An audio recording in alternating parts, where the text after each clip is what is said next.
Você vê que interessante, né, Rafa, a passagem, a história de Davi, né? Grande rei Davi, um homem que foi segundo o coração de Deus, pequeno na sua casa, o menor dos seus irmãos, esquecido inclusive pelo próprio pai, quando o profeta Samuel foi ungir, né, o novo rei de Israel, e o pai apresentou todos os filhos bonitos e tal, aquela coisa toda, e falou, não, tá faltando alguém. Aí falou, tem Davi, o menor, deve estar lá no pasto, cuidando das ovelhas e tal.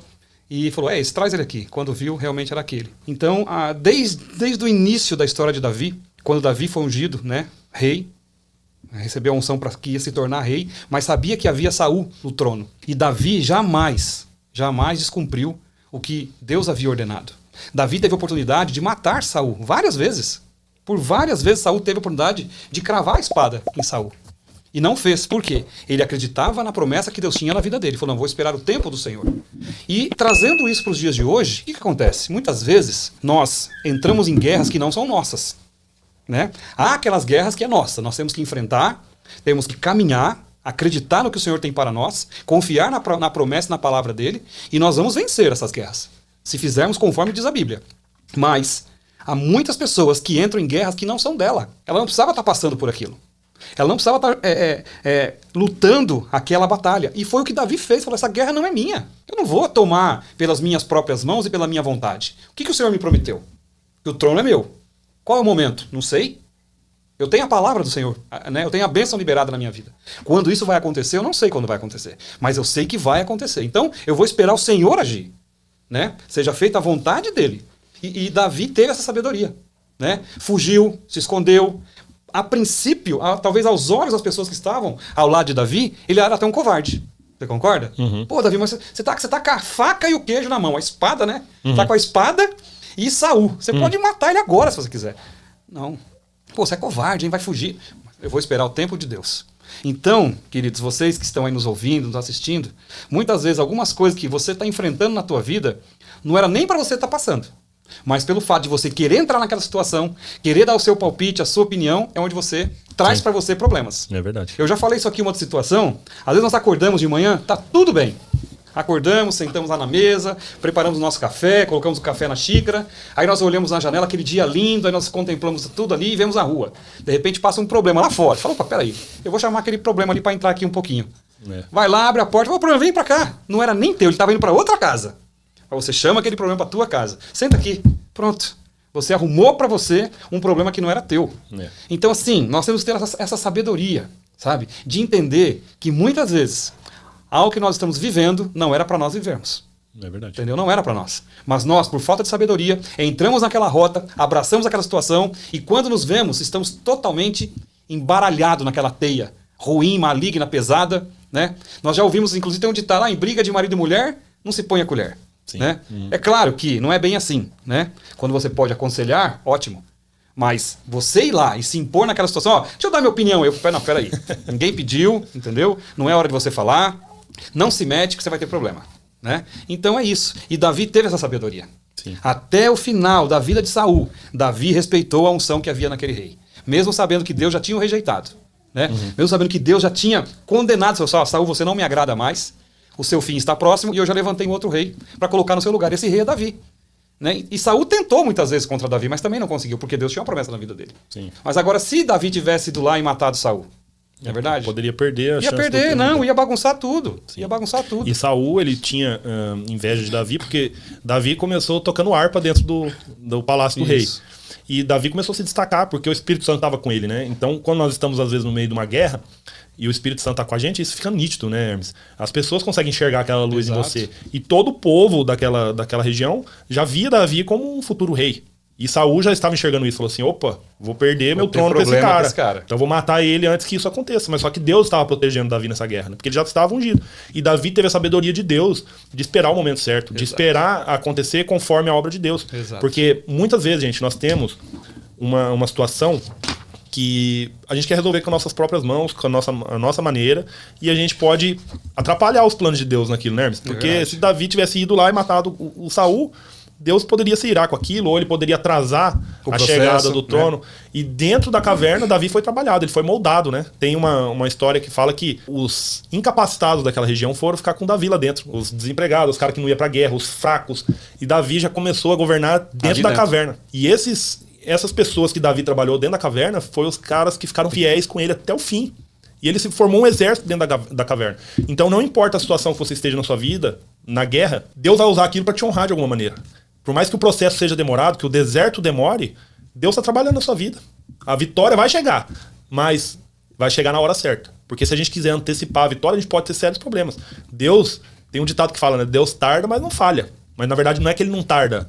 Ele está dentro do processo na hora dele. Exatamente. Exatamente. Deus não tarda e muito menos falha. Exatamente. Né? Então, lutas, né, dificuldades, nós sempre vamos ter. Desde o dia que nós saímos do ventre da nossa mãe, que nós fomos lançados nesse mundo, começa de fato a nossa luta pela vida.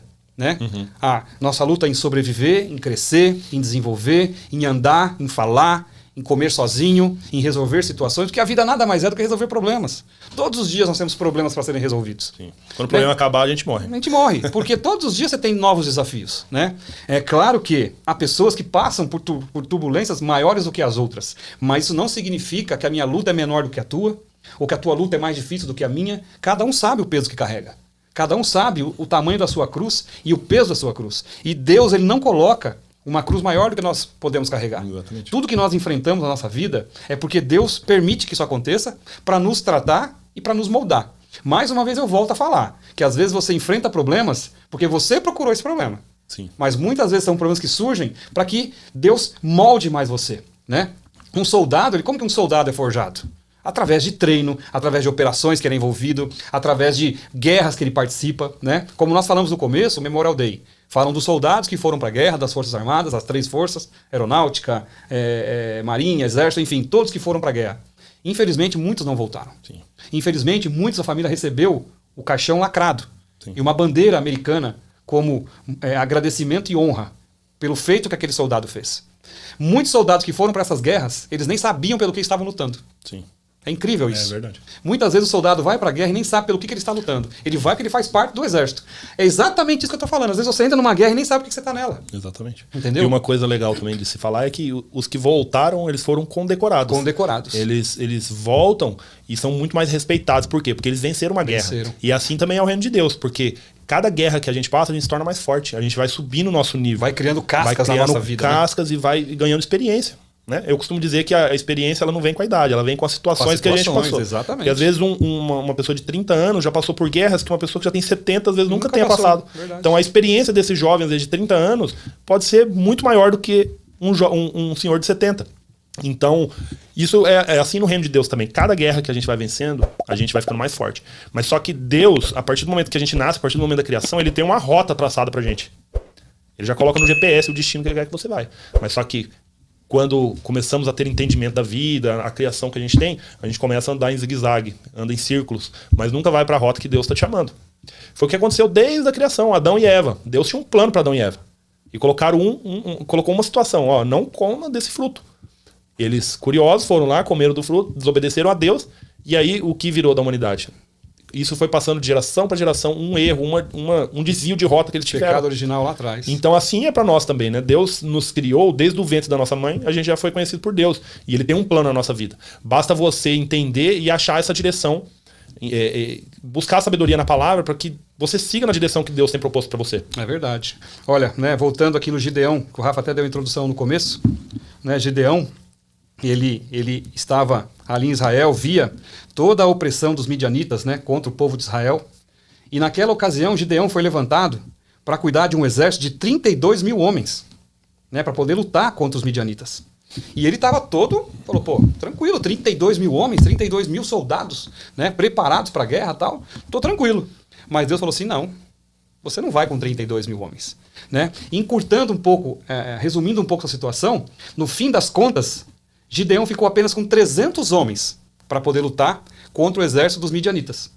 E o interessante de tudo isso, né, às vezes as pessoas até confundem que esses 300, aqueles 300 de Esparta, aquele filme e tal, não tem nada a ver. Né? Foram os 300 que realmente Deus preparou, né? Deus foi peneirando, 32 mil homens, virou 300. E Gideão falou, peraí, 300, Deus? Falou, 300, é com isso que você vai. E é com isso que você vai vencer. E Gideão falou, peraí, se Deus está falando que eu vou vencer e acabou. Né? É aquilo que eu falo, você e Deus já é maioria. Exatamente. Muitas vezes, querido, olha, ouça bem isso. Muitas vezes na sua vida vai ser só você e Deus. Vai ser só você e Deus. Todo mundo vai te abandonar. Aqueles que diziam ser seus amigos vão te abandonar. Aqueles que diziam que te amavam vão te abandonar. Aqueles que batiam nas suas costas quando tudo estava bem vão te abandonar. Né? Às vezes até a sua própria família vai te abandonar. Muitas vezes vai ser só você e Deus, mas guarda isso. Entenda que só você e Deus é o suficiente. Você e Deus sempre vai ser maioria, porque Deus ele é o maior. Tudo é Deus, tudo pertence a Deus, tudo está nas mãos de Deus. E se Deus tem uma palavra na tua vida, isso vai se cumprir. Vai se cumprir. Porque a palavra de Deus não volta vazia. Ela tem que fazer o efeito para o qual ela foi determinada. Então, mesmo que muitas vezes seja só você e Deus, tenha certeza, é o suficiente. E Gideão passou por isso. De 32 mil homens, ficaram 300. E ele foi para a guerra contra os midianitas. Sabe quantos homens eles mataram, Rafa? Quanto? 120 mil homens. Uau. 300 homens mataram 120 mil homens. E não só isso, 15 mil homens ainda fugiram. Uau. Olha o tamanho do exército que veio contra Gideão. Sim. 120 mil homens morreram, foram mortos à espada, e 15 mil homens fugiram. Sim. E é maravilhoso pensar nisso, né? Porque Deus ele deu uma estratégia para Gideão.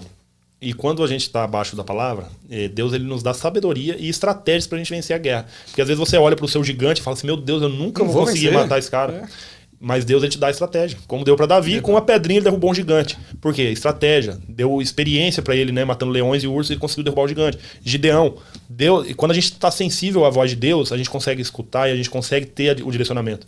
Essa seleção do exército foi através de como eles bebiam Isso, água, né? Como bebiam água, Olha, você vai pegar os caras que bebem água igual cachorro, né? O que pega água com a conchinha na mão, esse você já elimina. Mas o que beber igual um cachorro bebe uma água, e esses são os que você vai selecionar. Então, você imagina, como que Deus falou com Gideão? Né? Ele deu uma estratégia para Gideão, mas só que Gideão com certeza estava sensível à voz de Deus. Ele foi um escolhido de Deus. E o jeito que eles derrotaram o exército também, que se você imaginar, né, matou 120 mil homens. Você acha que ele foi lá com a espada, matando um por um? Não, Deus deu uma estratégia. Eles chegaram na calada da noite e destruiu o acampamento de todo mundo dormindo. Exatamente. Então, Deus ele te dá sempre a condição e a estratégia certa para você vencer uma guerra, não é? Amém. E essa história de Gideão, você vai encontrar ela em Juízes, né, do capítulo 6 ao 8. Lá você vai encontrar essa história, né, de Gideão.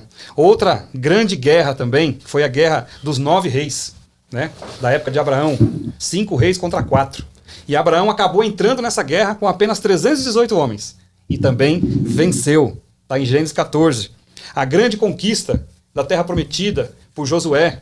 Como foi aquilo? Né? Chegou diante das muralhas, né, da Terra Prometida. E ali o que ele fez? Circulou, né, aquelas muralhas, tocou a trombeta e tudo caiu. Então são estratégias que Deus cria para que as pessoas possam vencer grandes batalhas. Talvez você está passando hoje dificuldades aí no seu casamento, dificuldade com seus filhos, dificuldade na sua vida profissional, parece que nada dá certo, parece que há um espírito que impede você de avançar, de crescer, de vencer, de realizar. Saiba que realmente há espíritos que se levantam para amarrar as vidas, né? Para trazer destruição, para trazer discórdia, para trazer realmente afrontas, desespero, angústia. Mas eu quero te dizer nesta manhã que a palavra de Deus é a tua arma. É a tua arma. Comece a buscar conhecimento na palavra. Comece a buscar entendimento naquilo que Deus tem para você. Quantas e quantas promessas há na Bíblia para que você seja abençoado, para que a tua casa seja abençoada. Sabe? Não dê mais espaço ao desespero. Troque o desespero pela oração. Troque o desespero, troque a angústia pela a oração. Clame ao Senhor e Ele irá te responder. A Bíblia tem para nós todas as estratégias necessárias. Esse livro, ele é um livro maravilhoso. É um livro bendito que se renova todos os dias e que traz para nós toda a revelação que nós precisamos. Sabe? A Bíblia não vai tornar você um super-homem, uma super-mulher, mas ela vai te dar estratégia para que você possa vencer todas as adversidades desse mundo. Todas elas. Sim. A Bíblia tem orientação para o nosso casamento. A Bíblia tem orientação para cuidar dos nossos filhos. A Bíblia tem orientação para cuidar dos nossos negócios. A Bíblia tem orientação de como nós temos que ser como empregados de uma empresa. Enfim, a Bíblia tem orientação para todas as coisas, queridos. Então, assim, siga o que está escrito na palavra de Deus. Comece a ler. Às vezes fala, poxa, mas eu não consigo ler a Bíblia. Não importa, começa a ler devagarinho, começa a pegar pequenos versículos, pequenos livros. Por exemplo, Provérbios. Né? Você pode ler um provérbio por dia. Ele dá o mês inteiro você ler um provérbio por dia. E é muito gostoso de ler provérbio. É gostoso. Né? Isso vai te levar para outras leituras, vai te trazer, né, a vontade de ler, de comer da palavra de Deus. Isso vai te alimentar e vai mudar a tua história. Você pode ter certeza disso. É verdade. E também temos que buscar, gente, o exemplo de Jesus. Tudo que está na Bíblia parece que é muito difícil de interpretar, mas hoje, eu já falei isso por diversas vezes, vou falar mais uma vez. Quando nós gostamos de alguém nas redes sociais, por exemplo, uma pessoa que a gente admira, a gente vai lá, a gente sabe toda a vida daquela pessoa, sabe onde ela se formou, sabe como que foi a história de vida dela, conhece a família, conhece o nome dos filhos. Mas Jesus, ele é o principal exemplo a ser seguido. Não é coach, não é mentores, não é cursos na internet que você vai encontrar um exemplo a ser seguido. Só seguir o exemplo de Jesus. Ele era uma pessoa super simples, com atitudes que a gente olhando parece que é muito fácil de ser igual, né? Mas as atitudes que Jesus tinha nos ajuda a sermos melhores para tudo que a gente for fazer. E Jesus enfrentou grandes guerras. E como ele agia nessas guerras? Não eram guerras de batalhas físicas, mas espirituais. E isso é muito normal, muito comum em todos os lugares. Por mais que você não acredite, você não precisa acreditar que existe um mundo espiritual, mas ele vai estar agindo na sua vida. Até para a gente ter entendimento da Bíblia, a gente precisa dessa ajuda espiritual. E quando a gente consegue essa ajuda, as escamas caem dos nossos olhos e a gente começa a entender muito mais, a gente começa a mergulhar na palavra e aprender muito mais sobre isso. E para os negócios, para a família, para a nossa vida no dia a dia, está tudo aqui. E são coisas simples, mas que é muito difícil ser seguido. É verdade. Né?